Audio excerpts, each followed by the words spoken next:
उठो और मेरे वचन अनुसार चलो फिरो।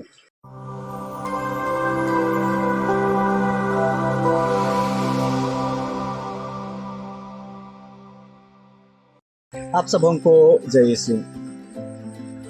ख्रिस्त में विश्वासियों, मनुष्य जीवन सुख दुख का संगम है और इस जीवन के अधिकांश समय दुख, तकलीफ, मुश्किलें, रोगों से छुटकारा पाने में ही बीतता है।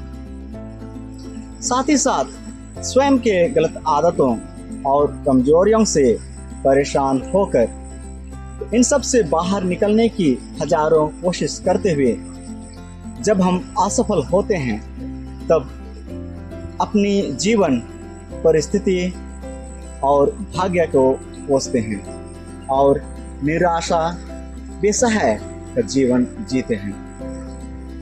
लोगों से शिकायत करते हैं कि कोई भी हमें सहायता नहीं करता है।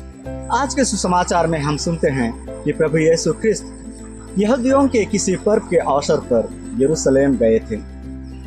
तब वहां 38 सालों से बीमार व्यक्ति को यरूशलेम के भीड़ फाटक के पास स्थित जलकुंड के पास इस आस से पड़ा हुआ पाते हैं। वे इस आस से वहां पर पड़े रहते हैं कि जब स्वर्गदूत उस कुंड में उतरेगा और पानी को हिलाएगा, तब सबसे पहले वह उस कुंड में उतरेगा और अपने रोगों से स्वस्थ लाभ प्राप्त करेगा। लेकिन उनके कई कोशिशों के बावजूद असफल रहते हैं, क्योंकि उनके इस जल कुंड में उतरने से पहले ही और कोई उससे आगे उतर जाता है। इसलिए वह मन ही मन बहुत दुखी रहता है। प्रभु यीशु ख्रिस्त इस 38 साल से बीमार व्यक्ति की दयनीय दशा को देखकर, जानकर उसके पास आते हैं और कहते हैं वाक्यांश 6 में, क्या तुम चंगा होना चाहते हो?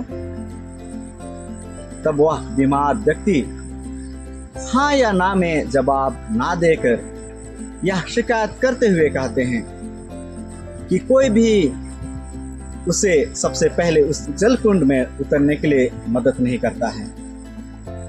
तब यीशु उनसे कहते हैं कि उठ, अपनी खाट उठाकर चल फिर तुरंत वह व्यक्ति चंगा होकर अपनी खाट उठाकर चलने फिरने लगते हैं। ख्रिस्त में विश्वासियों, हम सभी अपने निजी जीवन में सुसमाचार में वर्णन उस 38 साल से बीमार व्यक्ति की तरह व्यवहार करने लगते हैं। हम लोग भी अपने गलत आदतों, कमजोरियों से बाहर नहीं निकलने का कारण दूसरों पर, परिवारजनों पर, परिस्थिति, आसपास के वातावरण या माहौल पर दोषारोपण करते हैं। आज का सुसमाचार हमें चुनौती देती है कि इस 40 का काल में अपनी व्यक्तिगत बुरी आदतों, कमजोरियों एवं अधर्मता से छुटकारा पाने के लिए स्वयं अथाह प्रयास करें, ताकि प्रभु यीशु ख्रिस्त हमारे प्रयासों को देखकर, जानकर, दया और करुणा से द्रवित होकर कहेंगे कि मेरी कृपा तुम्हारे लिए पर्याप्त है।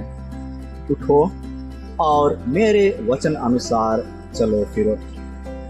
इसलिए प्यारे विश्वासियों, ईश्वर पर पूर्ण विश्वास के साथ प्रार्थना करें और अपनी बुरी आदतों, कमजोरियों के लिए हमदर्दी या पीड़ित ना रहें, बल्कि पूर्ण रूप से अपने आप को प्रभु को समर्पित करें। आमीन।